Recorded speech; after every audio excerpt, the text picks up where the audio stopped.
Hello दोस्तों, मैं आकाश गर्ग स्वागत करता हूं आप सभी का एक और नई वीडियो में। और मैं आज आप सभी को बताने वाला हूं कि एलआईसी के आनंदा 2.0 पोर्टल से आप कैसे किसी की भी इंश्योरेंस पॉलिसी कर सकते हैं।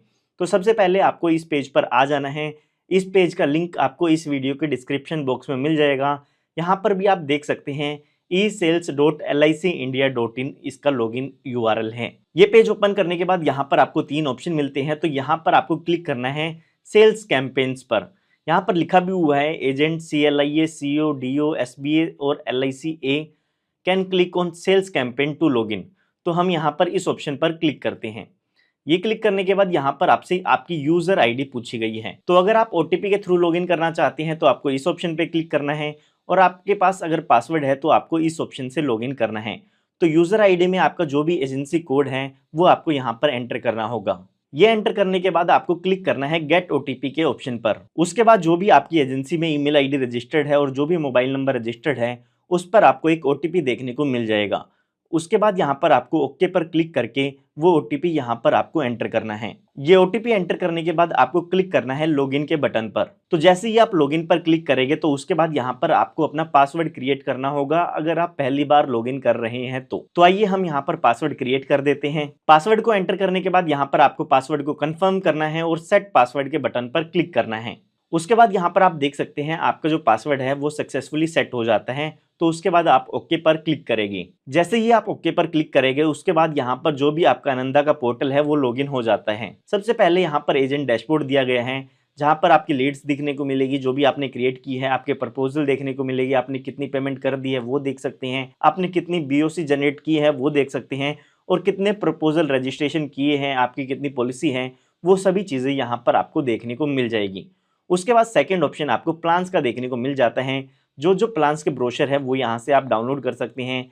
फॉर एग्जांपल आप जीवन लाभ का प्लान ब्रोशर डाउनलोड करना चाहते हैं तो आप ब्रोशर पर क्लिक करेंगे और यहाँ से जीवन लाभ प्लान की कंप्लीट इंफॉर्मेशन का ब्रोशर आप डाउनलोड कर सकते हैं। तो यहाँ पर आप देख सकते हैं डाउनलोड हमारे पास ये फाइल हो चुकी है, इसमें कंप्लीट जीवन लाभ की इंफॉर्मेशन आप देख सकते हैं। उसके बाद ऐसे ही बाकी प्लान्स के अगर आप ब्रोशर डाउनलोड करना चाहते हैं तो ये डाउनलोड करके आप अपने क्लाइंट्स या कस्टमर के पास सेंड कर सकते हैं। उसके बाद यहाँ पर एंडोमेंट प्लान की अलग लिस्ट दी गई है, होल लाइफ प्लान दिए गए हैं, money back plan, health plan, term insurance plan, pension plan, ULIP plan. तो इनमें से जो भी आप प्लान सेल करना चाहते हैं उस प्लान को आपको सेलेक्ट करना होगा। तो अभी के लिए हम मान लेते हैं कि आप एंडोमेंट प्लान लेना चाहते हैं, तो एंडोमेंट आपको प्लान यहाँ से सिलेक्ट करना होगा। ये सिलेक्ट करने के बाद आपको प्रोसीड के बटन पर क्लिक करना है। ये करने के बाद सबसे पहले जिसकी भी आप इंश्योरेंस पॉलिसी करना चाहते हैं उसका नाम यहाँ पर आपको एंटर करना होगा, फुल नेम यहाँ पर आपको एंटर करना है। तो अभी के लिए हम मान के चलते हैं कि आकाश गर्ग के नाम पर हम पॉलिसी करना चाहते हैं, तो यहाँ पर हम डिटेल्स एंटर करेंगे, नाम एंटर करेंगे। उसके बाद हमें डेट ऑफ बर्थ यहाँ से सिलेक्ट करनी होगी। डेट ऑफ बर्थ को सिलेक्ट करने के बाद यहाँ से आपको जेंडर सेलेक्ट करना है, और जो भी आपके कस्टमर का मोबाइल नंबर है वो यहाँ पर आपको एंटर करना है। ये मोबाइल नंबर एंटर करने के बाद आपको कस्टमर की ईमेल आईडी एंटर करनी है। ये सभी डिटेल्स आपको बिल्कुल सही एंटर करनी है, क्योंकि कस्टमर के पास मोबाइल नंबर पर OTP जाता है और ईमेल पर बॉन्ड भी जाता है और OTP भी जाता है। ईमेल आईडी एंटर करने के बाद आपको रेजिडेंशियल स्टेटस उनका सेलेक्ट करना है जो कि रेजिडेंट इंडियन होगा। ये सिलेक्ट करने के बाद आपको प्रोसीड के बटन पर क्लिक करना है। उसके बाद यहाँ पर आपको कोड डिटेल्स एंटर करनी होगी, यानी कि आप कौन सा प्लान देना चाहते हैं, कितने टर्म के लिए देना चाहते हैं, वो सभी डिटेल्स आपको यहाँ पर मेंशन करनी होगी। तो यहाँ पर लाइफ इंश्योर्ड डिटेल्स आपकी ऑटोमेटिक आ जाएगी जो कि आप फिल कर चुकी हैं। उसके बाद आपको प्रोडक्ट्स की डिटेल एंटर करनी होगी। सबसे पहले आप कितना सम एश्योर्ड देना चाहते हैं वो आपको यहाँ पर एंटर करना होगा। तो अभी के लिए हम 1 लाख यहाँ पर लिख देते हैं। पॉलिसी टर्म आप जितने देना चाहते हैं वो आप यहाँ पर एंटर करेंगे। उसके बाद प्रीमियम पेइंग टर्म ऑटोमेटिक यहाँ पर आ जाती है। उसके बाद प्रेफर प्रीमियम पेमेंट मोड आपका क्या रहेगा वो आपको यहाँ से सेलेक्ट करना होगा, क्वार्टरली, मंथली, या आप हाफ ईयरली देना चाहते हैं, ईयरली देना चाहते हैं। तो अभी क्वार्टरली सेलेक्ट कर देते हैं। उसके बाद अगर आप नेच का रजिस्ट्रेशन करना चाहते हैं ताकि बैंक अकाउंट से ऑटोमेटिक पेमेंट डिडक्ट हो सके तो आपको यहाँ पर येस करना है, अदरवाइज नो करना है। उसके बाद अगर वो पुलिस पर्सनल है, पुलिस में है तो येस करना है, अगर पुलिस में नहीं है तो आपको नो करना है। उसके बाद पॉलिसी की शुरुआत कब से करना चाहते हैं वो डेट आपको यहाँ से सेलेक्ट करनी होगी। बैक डेट करना चाहते हैं तो यहाँ पर आपको बैक डेट सेलेक्ट करने का भी ऑप्शन दिया गया है। तो यहाँ पर अभी के लिए हम सेलेक्ट कर देते हैं 1 जून। उसके बाद यहाँ पर आप अपनी पॉलिसी में राइडर को ऐड करना चाहते हैं तो राइडर को यहाँ पर सेलेक्ट करके ऐड कर सकते हैं। राइडर्स का प्रीमियम आपको अलग से पे करना होता है जो कि आपकी पॉलिसी में ऐड हो जाता है। राइडर एक एडिशनल बेनिफिट आपकी पॉलिसी में होता है। अभी के लिए हम मान के चलते हैं कि आपको कोई भी एडिशनल राइडर नहीं चाहिए है। उसके बाद आपको कैलकुलेट प्रीमियम के ऑप्शन पर क्लिक करना है। अगर आप यहाँ पर कोई भी राइडर सेलेक्ट करते हैं तो कितना सम एश्योर्ड आपके राइडर का होगा वो भी आपको यहाँ पर एंटर करना होगा। तो यहाँ पर हमने जैसे ही कैलकुलेट प्रीमियम पर क्लिक किया उसके बाद quarterly premium, yearly, half yearly premium जो भी है यहाँ पर आ जाता है। तो यहाँ से आपको सेलेक्ट करना होगा जो कि हमने ऑलरेडी सेलेक्ट कर रखा है। उसके बाद इसकी इलस्ट्रेशन को डाउनलोड करना चाहे इसमें क्या क्या बेनिफिट मिलेंगे वो आप यहाँ से डाउनलोड कर सकते हैं। तो इन्फॉर्मेशन जो भी हमने एंटर की थी वो यहाँ पर आ चुकी है। ये जैसे ही आप कोटेशन क्रिएट कर देते हैं उसके बाद कंप्लीट इन्फॉर्मेशन यहाँ पर आप देख सकते हैं प्रीमियम की। उसके बाद आपको यहाँ पर क्लिक करना है सेव कोट के ऑप्शन पर। तो यहाँ पर जो भी आपकी कोटेशन है वो यहाँ पर सेव हो जाती है ताकि आगे की इसकी फॉर्म फिलिंग की प्रोसेस है वो आप कर सकें। आपको यहाँ पर जो भी फॉर्म फिल करना होगा वो सेम उसी तरीके से फिल करना है जैसे आप फिजिकली फॉर्म्स फिल करते हैं। सेम वही इंफॉर्मेशन आपको ऑनलाइन एंटर करनी होगी। बस आपको यहाँ पर थोड़ा ध्यान रखना है कि आप सही जगह पे सही इंफॉर्मेशन एंटर करें। तो जैसे ही आपकी ये कोटेशन सेव हो जाती है तो उसके बाद आपको एक ऑप्शन मिलेगा प्रोसीड का, तो इस पर आपको क्लिक करना है। प्रोसीड पर क्लिक करने के बाद जो भी आपकी एजेंसी डिटेल्स है वो यहाँ पर आ जाती है। जो भी एजेंट की डिटेल होगी वो यहाँ पर आ जाएगी। आपकी सैटेलाइट ब्रांच कोड आपको पता है तो यहाँ से सेलेक्ट कर सकते हैं, अदरवाइज आपको प्रोसीड टू प्रपोजल पर क्लिक करना है। जैसे ही आप इस पर क्लिक करेंगे तो यहाँ पर आप देख सकते हैं लिखा गया है प्रपोजर केवाईसी डिटेल, यानी कि जिसकी भी आप पॉलिसी करना चाहते हैं उसकी केवाईसी आपको करनी होगी। तो यहाँ पर पूछा गया है सी केवाईसी नंबर क्या आपको पता है? अगर नहीं पता है तो आपको नो करना है। ज़्यादातर लोगों के पास ये केवाईसी नंबर नहीं होगा तो आपको नो ही करना होगा। उसके बाद जो भी आपके प्रपोजर हैं उनका पैन कार्ड नंबर एंटर करना होगा और उनकी डिटेल्स एंटर करनी होगी। तो यहाँ पर प्रपोजर का जो पैन कार्ड नंबर है वो यहाँ पर एंटर कर देता हूँ। उसके बाद यहाँ पर आपको क्लिक करना है फैच केवाईसी डिटेल्स के ऑप्शन पर। तो यहाँ पर जैसे ही हमने फैच डिटेल्स पर क्लिक किया तो वहाँ पर डिटेल्स नहीं आई थी, इसीलिए यहाँ पर ये पेज ओपन हो चुका है ताकि यहाँ से ई केवाईसी हो सके। तो यहाँ पर आपको क्लिक करना है हेल्प के बटन पर। यहाँ पर आपको क्लिक करना है click to generate offline e KYC. यहाँ से हमें अपने प्रपोजर की या कस्टमर की ई केवाईसी करनी होगी ताकि यहाँ पर जो भी वेरिफिकेशन प्रोसेस है वो यहाँ से हो सके। तो उसके बाद यहाँ पर आपको सबसे पहले लॉगिन पर क्लिक करना है। लॉगिन पर क्लिक करने के बाद जो भी आपके कस्टमर है, क्लाइंट है, उनका आधार नंबर एंटर करना होगा और यहाँ पर कैप्चा कोड ये एंटर करना है। ये करने के बाद जो भी आपके कस्टमर का रजिस्टर्ड मोबाइल नंबर है आधार में उस पर ओटीपी चला जाता है आपके कस्टमर के पास, तो वो ओटीपी आपको यहाँ पर एंटर करना होगा। ओटीपी एंटर करने के बाद आपको लॉगिन के बटन पर क्लिक करना है। लॉगिन करने के बाद यहाँ पर आपको एक ऑप्शन मिलेगा ऑफलाइन ई केवाईसी, तो इस ऑप्शन पर आपको क्लिक करना है। यहाँ पर आपको एक शेयर कोड क्रिएट करना होगा। तो यहाँ पर आपको 4 डिजिट का एक कोड क्रिएट करना है ताकि आप अपनी फाइल को लॉक कर सकें। तो यहाँ पर हम एक पासवर्ड क्रिएट कर देते हैं और उसके बाद आपको डाउनलोड के बटन पर क्लिक करना है।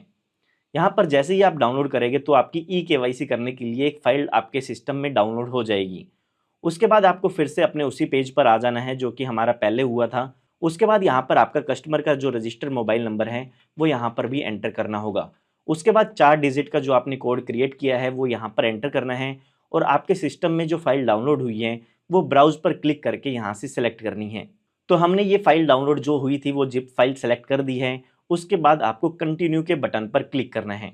जैसे ही आप कंटिन्यू पर क्लिक करेंगे तो यहाँ पर जो केवाईसी प्रोसेस है आपके कस्टमर की उसके लिए हम प्रोसेस आगे करेंगे। जैसे ही आप ये प्रोसेस करेंगे तो उसके बाद आपके कस्टमर के पास मैसेज चला जाता है कि आपकी ई केवाईसी करने के लिए जो डिटेल्स हैं वो यहाँ पर फैच कर ली गई हैं। अभी ये जो प्रोसेस है थोड़ा स्लो चल सकता है क्योंकि अभी एलआईसी की तरफ से इस पर काम चल रहे हैं। जल्दी जल्दी हो सकता है इस प्रोसेस को और भी स्मूथ कर दिया जाए। तो जैसे ही यहाँ पर आपके कस्टमर की ई केवाईसी हो जाती है तो यहाँ पर आपके पास ऑटोमेटिक ये पेज आ जाता है केवाईसी कंप्लीटेड सक्सेसफुली। उसके बाद आपके जो प्रपोजर हैं उनका नाम लिखा होगा। उसके बाद यहाँ पर आपको प्रोसीड के बटन पर क्लिक करना है। प्रोसीड पर क्लिक करने के बाद आपके कस्टमर की फ़ोटो आ जाएगी, नाम आ जाएगा, एड्रेस आ जाएगा, डेट ऑफ बर्थ आ जाएगी और उनका जेंडर आ जाता है। ये जो सभी डिटेल्स हैं वो आधार कार्ड की डिटेल्स से फैच कर ली जाती हैं। उसके बाद यहाँ पर आपको कुछ पर्सनल इन्फॉर्मेशन एंटर करनी होगी कि जो भी आपके प्रपोजर हैं उनके फादर का नाम क्या है, मदर का नाम क्या है। अगर कोई ऑल्टरनेट मोबाइल नंबर है तो वो आप यहाँ पर एंटर कर सकते हैं। उनका मैरिटल स्टेटस क्या है वो आप यहाँ से सेलेक्ट कर सकते हैं। उसके बाद क्या वो इनकम टैक्स पे करते हैं या नहीं करते हैं तो वो यहाँ से सेलेक्ट करना होगा। उनका प्लेस ऑफ बर्थ क्या है वो आपको यहाँ पर एंटर करना है और पैन कार्ड पर उनका क्या नाम है वो यहाँ पर एंटर करना है। तो ये सभी डिटेल्स आपको यहाँ पर एंटर करनी होगी। आइए मैं ये डिटेल्स एंटर कर देता हूँ। ये डिटेल्स एंटर करने के बाद यहाँ पर पूछा गया है कि क्या ये जीएसटी में रजिस्टर्ड है। अगर है तो ठीक है, वरना आपको नो के ऑप्शन पर क्लिक करना है। उसके बाद अगर आप नीचे की तरफ आके ऑप्शन देखेंगे तो यहाँ पर आपको एड्रेस डिटेल्स फिल करनी होगी और बाकी कुछ डिटेल्स जो कि आप प्रपोजल फॉर्म में फिल करते हैं वो सभी डिटेल्स आपको यहाँ पर फिल करनी है। तो यहाँ पर पूछा गया है is the tax residency outside India, तो इस पर भी आपको नो करना है कि आउटसाइड इंडिया टैक्स रेजिडेंसी नहीं है। ज़्यादातर आप इंडियन लोगों का ही करते हैं ये जो प्रोसेस है, तो इसीलिए आपको यहाँ पर नो करना है। उसके बाद यहाँ पर एड्रेस डिटेल्स ऑटोमेटिक आ जाती है आपके आधार कार्ड से। उसके बाद अगर आप कम्युनिकेशन एड्रेस कोई एंटर करना चाहें तो वो यहाँ पर एंटर कर सकते हैं। एड्रेस डिटेल एंटर करने के बाद आपको एडिशनल इन्फॉर्मेशन का ऑप्शन मिल जाएगा। तो यहाँ पर पूछा गया है कि आपका ऑब्जेक्टिव क्या है इंश्योरेंस लेने के लिए, तो आप risk cover with saving select कर सकते हैं। अगर बच्चों का इंश्योरेंस करना चाहते हैं तो सुटेबल फॉर चिल्ड्रन आप सेलेक्ट कर सकते हैं। उसके बाद यहाँ पर ये ऑटोमेटिक आ जाएगी दो ऑप्शन, रिस्क प्रोफाइल और कैटेगरी का। उसके बाद आप टैक्स ब्रैकेट कौन से में आते हैं वो सिलेक्ट कर सकते हैं। अगर आप 10% टैक्स ब्रैकेट में आते हैं तो वो सिलेक्ट कर सकते हैं। जो लोग इनकम टैक्स रिटर्न फाइल करते हैं उनको इन चीज़ों के बारे में पता होगा। अगर आप एजेंट होकर इन चीज़ों के बारे में नहीं जानते हैं तो आपको अपनी इंफॉर्मेशन ज़रूर अपग्रेड करनी चाहिए। उसके बाद आपका सिक्योर्ड लोन और अनसिक्योर्ड लोन आपने कितना लिया हुआ है वो पूछा गया है। इन डिटेल्स को आप स्किप भी कर सकते हैं। उसके बाद यहाँ पर पूछा गया है कि जो भी प्रपोजर है जिनकी भी आप इंश्योरेंस पॉलिसी कर रहे हैं वो कहाँ से और कितने इनकम करते हैं। तो यहाँ पर अगर वो कोई जॉब करते हैं तो उनकी सैलरी कितनी है वो आप मेंशन करेंगे, और अगर यहाँ पर उनका बिजनेस है तो बिजनेस इनकम यहाँ पर एंटर कर सकते हैं, और किसी और सोर्स से इनकम है तो वो यहाँ पर अदर सोर्सेज में आप एंटर कर सकते हैं। तो अभी के लिए हम यहाँ पर एक इनकम एंटर कर देते हैं 5 लाख रुपए की। उसके बाद आपको यहाँ पर ऑक्यूपेशन डिटेल्स एंटर करनी होगी। तो प्रेजेंट ऑक्यूपेशन इनका क्या है वो आपको यहाँ से सेलेक्ट करना होगा। क्योंकि यहाँ पर रिस्क असेसमेंट किया जाता है इसीलिए आपसे ऑक्यूपेशन डिटेल्स पूछी जाती हैं। तो यहाँ पर काफ़ी ऑप्शन दिए गए हैं, arm force, chartered accountant, cost accountant, या फिर डॉक्टर है, लॉयर है, एजेंट है, वो सभी डिटेल्स आप यहाँ से सिलेक्ट करेंगे। उसके बाद एग्जैक्ट उनकी नेचर क्या है, बिजनेस आप सेलेक्ट करेंगे। सोर्स ऑफ इनकम क्या है, बिजनेस आप सेलेक्ट करेंगे। एजुकेशनल क्वालिफिकेशन उनकी कितनी है वो आप यहाँ से सेलेक्ट कर सकते हैं। ग्रेजुएट है, पोस्ट ग्रेजुएट है, 10th की है, 12th की है, वो आप यहाँ पर ये सभी डिटेल्स फॉर्म में जो मेंशन करते हैं वही आपको मेंशन करनी होगी। कितने साल से ये काम करते हैं, कितने महीने से ये काम करते हैं वो आपको एंटर करना होगा। एनुअल इनकम कितनी है उनकी वो आपको यहाँ पर एंटर करनी होगी। उसके बाद यहाँ पर पिछले साल की एनुअल इनकम कितनी थी वो आपको यहाँ पर एंटर करनी है। उसके बाद उससे पिछले साल की एनुअल इनकम कितनी थी वो आपको यहाँ पर एंटर करनी है। तो यहाँ पर 3 सालों की एनुअल इनकम यहाँ पर आपको ऐड करनी होगी। ये ऐड करने के बाद आपकी प्रीवियस पॉलिसी जो है उनकी डिटेल्स यहाँ पर पूछी गई है। अगर यहाँ पर आपके पास पॉलिसी नंबर है या आपकी कस्टमर आईडी है वो आप यहाँ पर मेंशन कर सकते हैं, ताकि ऑटोमेटिक जो आपकी प्रीवियस पॉलिसीज़ हैं उनकी डिटेल यहाँ पर आ सकें। या फिर आप ऐड LIC प्रीवियस पॉलिसी पर क्लिक करके भी अपनी पॉलिसी की पूरी इंफॉर्मेशन ऐड कर सकते हैं। अगर आपकी कोई प्रीवियस पॉलिसी है तो आपको ज़रूर अपनी प्रीवियस पॉलिसी की इंफॉर्मेशन ज़रूर देनी चाहिए, ताकि आपकी जो सभी पॉलिसीज़ है वो लिंक हो सकें और क्लेम के टाइम पर आपको किसी भी तरह का इशू ना हो। उसके बाद यहाँ पर आपसे आपकी फैमिली हिस्ट्री पूछी जाती है कि आपकी फैमिली में कौन कौन है, क्या वो जीवित हैं, क्या वो एक्सपायर हो चुके हैं। तो फादर अगर है तो लिविंग है या डेड हो चुकी हैं। तो यहाँ पर हम डेड सेलेक्ट कर देते हैं। उस टाइम उनकी एक्सपायर होने की एज कितनी थी वो यहाँ पर आपको एंटर करनी होगी, और डेथ का कोज यहाँ पर आपको एंटर करना होगा, यानी कि किस कारण से डेथ हुई है। तो ये डिटेल एंटर करने के बाद आपको मदर के बारे में एंटर करना होगा, लिविंग है या डेड है, और उनकी एज यहाँ से आपको एंटर करनी होगी। हेल्थ कैसी है, गुड है और बैड है, वो आपको यहाँ से सिलेक्ट करनी है। उसके बाद आपकी फैमिली में और भी कोई मेंबर है, आपके स्पाउस है, बच्चे हैं, तो ऐड मेंबर पर क्लिक करके वो डिटेल्स भी आप यहाँ से ऐड कर सकते हैं। उसके बाद यहाँ पर आपको अपनी बैंक डिटेल्स ऐड करनी होगी, ताकि कोई भी आपका मनी बैक आता है या कोई भी पेमेंट आती है तो वो डायरेक्टली आपके बैंक अकाउंट में ट्रांसफ़र की जा सके। तो यहाँ पर मैं ये सभी डिटेल्स एंटर कर देता हूँ। बैंक डिटेल्स को एंटर करने के बाद आपको यहाँ पर अगला ऑप्शन मिलेगा क्वेश्चनरी का। तो आइए इसे ओपन करते हैं। तो यहाँ से आपको कुछ ऑप्शन सेलेक्ट करने होंगे जो कि आपके प्रपोजर की हेल्थ से रिलेटेड होंगे। तो यहाँ पर ये सेम क्वेश्चन आंसर हैं जो कि आप फिजिकली फॉर्म में टाइप करते हैं या उनको सेलेक्ट करते हैं। तो यहाँ पर मैं आपको बता देता हूँ। सबसे पहले है पर्सनल हिस्ट्री। पूछा गया है कि आपके जो प्रपोजर है वो किसी हज़ार्ड एक्टिविटीज़ से रिलेटेड काम तो नहीं करते हैं, तो आपको इन सभी ऑप्शन पे नो कर देना है। उसके बाद यहाँ पर स्टेट ऑफ हेल्थ का ऑप्शन दिया गया है। उनकी हाइट कितनी है वो आपको यहाँ पर एंटर करनी है, और उनका वेट कितना है वो आपको यहाँ पर एंटर करना है। उसके बाद अभी उनकी हेल्थ कैसी है वो यहाँ से आपको सेलेक्ट करनी होगी। सेटलमेंट ऑप्शन आप देना चाहते हैं तो येस करना है, अदरवाइज नो करना है। प्रीवियस इंश्योरेंस की डिटेल्स यहाँ पर आपसे पूछी गई है कि क्या कोई प्रीवियस ऐसा इंश्योरेंस पॉलिसी तो नहीं थी जो विड्रॉ कर दी गई है, यानी कि आपको नहीं दिया गया है कोई इंश्योरेंस, या कोई इंश्योरेंस एक्स्ट्रा प्रीमियम लेके दिया गया है आपको, या फिर कोई कंडीशनल आपको इंश्योरेंस दिया गया है, तो इन सभी ऑप्शन पर नो आ जाएगा।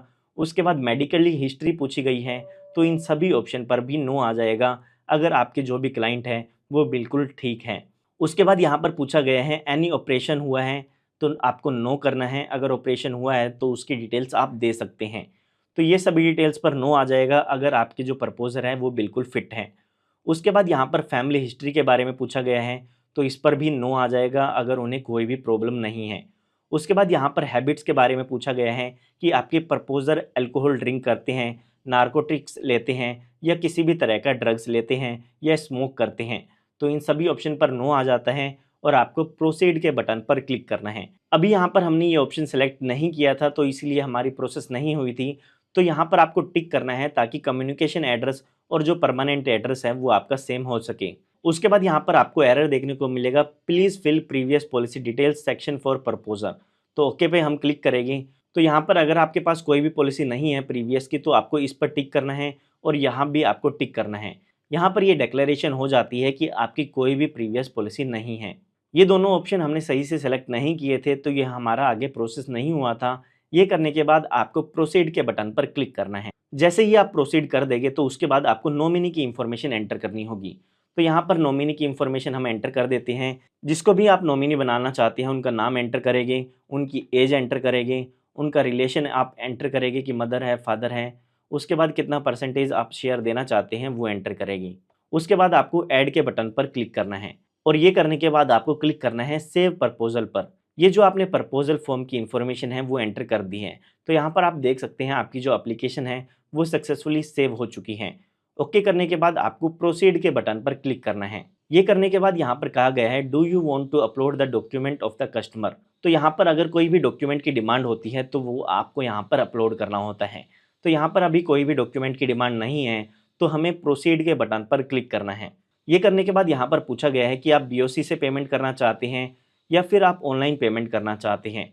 तो यहाँ पर बीओसी से आप पेमेंट करना चाहते हैं तो पहले आप ऑनलाइन भी बीओसी क्रिएट कर सकते हैं या फिर ब्रांच से भी बीओसी क्रिएट कर सकते हैं।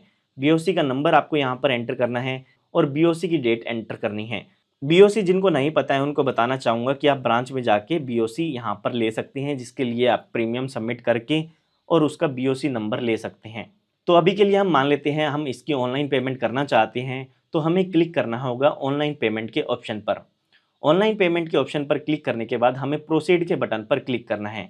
प्रोसीड के बटन पर क्लिक करने के बाद यहाँ पर आपको ACR फॉर्म देखने को मिल जाएगा जो कि आपको फिल करना होगा। तो यहाँ पर आपको इन तीनों ही ऑप्शन पर येस कर देना है, इनको आपको रीड कर लेना है। जब आप 2-4 पॉलिसी कर देंगे तो उसके बाद आसानी से ये प्रोसेस आप कर पाएंगे। उसके बाद पूछा गया है कि जो भी प्रपोजर है उनको आप कितने साल से जानते हैं, वो आप यहाँ पर एंटर करेंगे कितने साल से आप जानते हैं। पीरियड आप सेलेक्ट करेंगे कि कितने ईयर से जानते हैं, हमने 10 ईयर से लिख दिया है। उसके बाद यहाँ पर पूछा गया है कि क्या आप उनके रिलेशन में हैं, येस या नो में आपको आंसर करना है तो अभी नो कर देते हैं। उसके बाद आपको इन क्वेश्चंस के आंसर देने होंगे। यहाँ पर पूछा गया है जो प्रपोजर हैं वो क्या ओवरसीज सिटीजन ऑफ इंडिया है तो नो आएगा यहाँ पर। तो उसके बाद यहाँ पर पूछा गया है कि क्या वो पॉलिटिकल एक्सपोज पर्सन है तो यहाँ पर भी नो आएगा। उसके बाद यहाँ पर पूछा गया है कि आपके जो प्रपोजर है वो टेररिस्ट एक्टिविटी में तो बिलोंग नहीं करते हैं। तो यहाँ पर येस करना है और उसके बाद यहाँ पर भी इस ऑप्शन पर आपको येस करना है। तो उसके बाद यहाँ पर फाइनेंशियल असेसमेंट में आपको कुछ नहीं करना है, ऑटोमेटिकली ये डिटेल्स आ जाती है। उसके बाद अगर आपने कोई इनकम प्रूफ दिया है तो वो यहाँ से आपको सेलेक्ट करना होगा। अभी हमने कोई प्रूफ नहीं दिया है तो यहाँ से कुछ भी सेलेक्ट नहीं करते हैं और उसके बाद आप इन ऑप्शंस को रीड करके यहाँ पर सेलेक्ट कर सकते हैं। ये सेम वही है जो कि आप एजेंट कॉन्फिडेंशियल रिपोर्ट में फिल करते हैं। तो ये सभी क्वेश्चन आंसर सेलेक्ट करने के बाद आपको इस पर टिक करना है और यहाँ पर आपको क्लिक करना है सेंड OTP के बटन पर। तो यहाँ पर जो भी आपकी एजेंसी में मोबाइल नंबर रजिस्टर है उस पर OTP आ जाता है, वो OTP आपको एंटर करना है और वेरीफाई OTP के बटन पर क्लिक करना है। तो उसके बाद यहाँ पर देख सकते हैं जो भी कस्टमर है उनकी ईमेल आईडी और उनके मोबाइल नंबर पर जो भी LIC की तरफ से हैं वो इंटीमेशन चला जाएगा या मेल चली जाती है। तो यहाँ पर उसके बाद जो भी आपके कस्टमर है उनको इस तरह की एक मेल देखने को मिल जाएगी जहाँ पर प्लान से रिलेटेड पूरी इंफॉर्मेशन लिखी हुई होगी। उसके बाद आपके कस्टमर जो है उनको क्लिक करना है क्लिक टू व्यू प्रपोजल के ऑप्शन पर। जैसे ही वो इस पर क्लिक करेंगे तो उनको प्रीमियम की डिटेल्स देखने को मिल जाएगी और इनको यहाँ पर पेमेंट करनी होगी। तो यहाँ पर जो भी आपके कस्टमर है वो प्रपोजल फॉर्म को डाउनलोड भी कर सकते हैं और उसको एडिट भी कर सकते हैं। तो ये करने के बाद आपके प्रपोजल को क्लिक करना है सेंड ओटीपी के ऑप्शन पर। उसके बाद यहाँ पर जो भी आपके कस्टमर हैं उनको इसे वेरीफाई करना होगा एक ओटीपी के थ्रू। तो उनके पास एक ओटीपी आ जाएगा, उनको ये एंटर करना है ओटीपी और वेरीफाई ओटीपी पर क्लिक करना है। कस्टमर की तरफ से भी ये वेरीफाई करना ज़रूरी है कि आपने जो भी डिटेल्स वो एंटर की है वो बिल्कुल सही एंटर की है। उसके बाद पेमेंट करने के लिए यहाँ से ऑप्शन सेलेक्ट करना है और प्रोसीड के ऑप्शन पर क्लिक करना है। ये करने के बाद आप यूपीआई के थ्रू पेमेंट कर सकते हैं, नेट बैंकिंग के थ्रू कर सकते हैं या फिर क्रेडिट डेबिट कार्ड के थ्रू कर सकते हैं। अभी के लिए हम मान के चलते हैं कि हम यूपीआई से पेमेंट करना चाहते हैं, तो यूपीआई आईडी एंटर करके या मोबाइल नंबर एंटर करके आइए हम इसकी पेमेंट कर देते हैं। तो यहाँ पर ये जो पेमेंट की प्रोसेस है वो आपको आपके कस्टमर के थ्रू करानी होगी ताकि जो इसकी इंश्योरेंस के प्रीमियम की पेमेंट है वो यहाँ पर हो सके। तो यहाँ पर आप देख सकते हैं मैंने इस टाइम के अंदर अंदर इसकी पेमेंट कर दी है, तो पेमेंट सक्सेसफुली का भी यहाँ पर मैसेज आ चुका है। उसके बाद यहाँ पर ऑटोमेटिक ये पेज रीडायरेक्ट हो जाएगा या फिर आप इस पर क्लिक भी कर सकते हैं। जैसे ही हम इस पर क्लिक करेंगे तो यहाँ पर दिखा देगा योर पेमेंट इज सक्सेसफुल। तो यहाँ पर जो भी आपके प्रपोजर हैं या जिनकी भी आप इंश्योरेंस पॉलिसी करना चाहते थे उनकी तरफ से इसकी प्रोसेस कंप्लीट हो चुकी है। उसके बाद ये जो पेमेंट की कंफर्मेशन है वो आपके कस्टमर की ईमेल पर आ जाती है। तो यहाँ पर पेमेंट करने के बाद कस्टमर के पास आप देख सकते हैं मेल आ चुकी है कि उनका प्रपोजल नंबर ये है और उनको एक वीडियो MER करना होगा ताकि उनका जो ये प्रपोजल है या जो भी इंश्योरेंस पॉलिसी है वो कंप्लीट की जा सकें। कस्टमर की तरफ से प्रोसेस कंप्लीट हो जाती है तो हम यहाँ पर फिर से अपने होम पेज पर आ जाते हैं। उसके बाद यहाँ पर हमें ऑप्शन दिया गया है प्रपोजल ट्रैकिंग का, तो इस पर हम क्लिक करते हैं। यहाँ पर हमें अपनी एक्सेस आईडी एंटर करनी होगी जो भी हमारे प्रपोजर की थी। तो एक्सेस आईडी है जब आप फॉर्म फिल करते हैं उसी टाइम आपको मिल जाती हैं या फिर आपके कस्टमर की मेल पर भी एक्सेस आईडी आ जाती है। तो वो एक्सेस आईडी आपको यहाँ पर एंटर करनी होगी प्रपोजल ट्रैकिंग के ऑप्शन पर। यहाँ पर आप ये एक्सेस आईडी एंटर करेंगे और ट्रैक के ऑप्शन पर क्लिक करेंगे। तो यहाँ पर आप देख सकते हैं KYC कंप्लीट हमने कर दी थी, एजेंट कॉन्फिडेंशियल रिपोर्ट हमने कंप्लीट कर दी थी, कस्टमर वेरिफिकेशन हो चुका है, कस्टमर ने पेमेंट कर दी है, BOC हो चुकी है। उसके बाद MHR कंप्लीट होना रहता है जो कि ये ऑटोमेटिक आपके डिवीज़न की तरफ से कर दिया जाता है या ब्रांच की तरफ से किया जाता है। ये EDMS में जो भी हमने डिटेल्स एंटर की है वो अपलोड हो चुकी हैं और आपका जो प्रपोजल है वो भी रजिस्टर हो चुका है। उसके बाद जो भी पॉलिसी इशू है वो होनी बाकी रहती हैं। जैसे ही पॉलिसी ये इशू हो जाती है वो तुरंत आपकी ईमेल आईडी पर या आपकी कस्टमर की ईमेल आईडी पर सेंड कर दी जाती है और साथ ही साथ जो भी FPR है वो भी आपके कस्टमर की ईमेल आईडी पर सेंड कर दी जाती है। तो ये जो प्रोसेस है वो इस तरह से कंप्लीट हो जाती है। आपकी तरफ से ये प्रोसेस करने के बाद आपको यहाँ पर वेट करना है ताकि ब्रांच की तरफ से ये सभी चीज़ें जो हैं वो वेरीफाई करके आपकी जो पॉलिसी है वो क्रिएट हो सकें। जैसे ही आपकी पॉलिसी क्रिएट हो जाएगी तो यहाँ पर आपको पॉलिसी इशूड का ऑप्शन देखने को मिल जाएगा और साथ ही साथ FPR आपके कस्टमर को सेंड हो जाएगी। उसके बाद आइए एक बार हम फिर से एजेंट डैशबोर्ड में आके देखते हैं। तो यहाँ पर आप देख सकते हैं हमने एक प्रपोजल रजिस्ट्रेशन कर दिया है। तो उसके बाद जैसे ही हम व्यू ऑल पर क्लिक करेंगे तो जो भी हमने एक्सेस आईडी क्रिएट की है जो भी प्रपोजल्स क्रिएट किए हैं वो सभी आपको यहाँ पर देखने को मिल जाएगी। तो दोस्तों अब मैं जो आपको अपडेट देने वाला हूँ वो नेक्स्ट डे की देने वाला हूँ। 27 जून को हमने अपना प्रपोजल सबमिट किया था। यहाँ पर आप देख चुके थे कि यहाँ पर 1 आ चुका था जब हमने अपना प्रपोजल यहाँ पर सबमिट किया प्रपोजल रजिस्ट्रेशन के ऑप्शन में। अब यहाँ पर नेक्स्ट डे हो चुका है यानी कि 28 जून हो चुकी है। 27 जून को हमने अपना प्रपोजल सबमिट किया था तो यहाँ पर 28 तारीख को हमारा प्रपोजल कंप्लीट हो चुका है और आप पॉलिसीज में देख सकते हैं एक पॉलिसी हमने यहाँ पर की है। मैंने आपको बताया था 1 से 2 दिन में आपकी जो पॉलिसी की प्रोसेस है वो हो जाती है। तो यहाँ पर पॉलिसीज के सेक्शन में आप व्यू ऑल पर क्लिक करेंगे तो यहाँ पर आपको पॉलिसी नंबर देखने को मिल जाएगा। साथ ही साथ यहाँ पर आपको एक्सेस आईडी भी देखने को मिल जाती है। आइए एक बार यहाँ से एक्सेस आईडी कॉपी करते हैं और ऑप्शन में जाते हैं हम प्रपोजल ट्रैकिंग पर। यहाँ पर हम अपनी एक्सेस आईडी एंटर करते हैं और ट्रैक के बटन पर क्लिक करते हैं। तो यहाँ पर आप देख सकते हैं पॉलिसी भी इशू हो चुकी है और FPR भी कस्टमर के पास सेंड कर दी गई है। आइए एक बार कस्टमर के पास देखते हैं कि किस तरह की मेल आई है। तो यहाँ पर आपके कस्टमर को इस तरह की एक मेल देखने को मिल जाती है जहाँ पर लिखा होता है कॉन्ग्रेचुलेशन, जो भी आपकी एक्सेस आईडी थी उसको पॉलिसी नंबर में कन्वर्ट कर दिया गया है। साथ ही साथ जो भी आपकी फर्स्ट प्रीमियम रिसिप्ट है वो अटैचमेंट में आपको सेंड कर दी गई है। यानी कि जो आपकी एफबीआर है वो आपको अटैचमेंट में दी गई है, वहां से आप इसको डाउनलोड कर सकते हैं या प्रिंट भी करा सकते हैं। उसके बाद यहाँ पर लिखा गया है कि जो भी आपका ई पॉलिसी बॉन्ड है वो आपकी ईमेल आईडी पर भेज दिया जाएगा।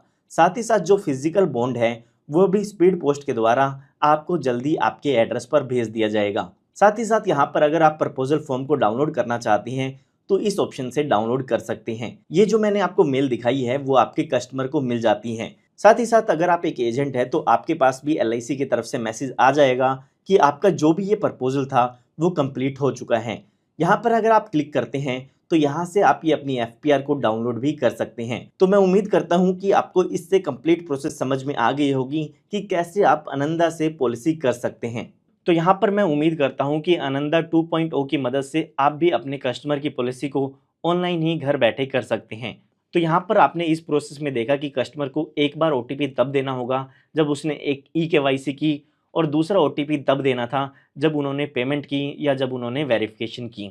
तो मैं उम्मीद करता हूँ इस तरीके से आप भी अपने कस्टमर की पॉलिसी कर पाएगी। इस तरह की लेटेस्ट वीडियोस मैं आप सभी के लिए लाता रहता हूँ। अगर आप ऐसे ही वीडियोस चाहते हैं तो आप हमारे चैनल को सब्सक्राइब कर सकते हैं।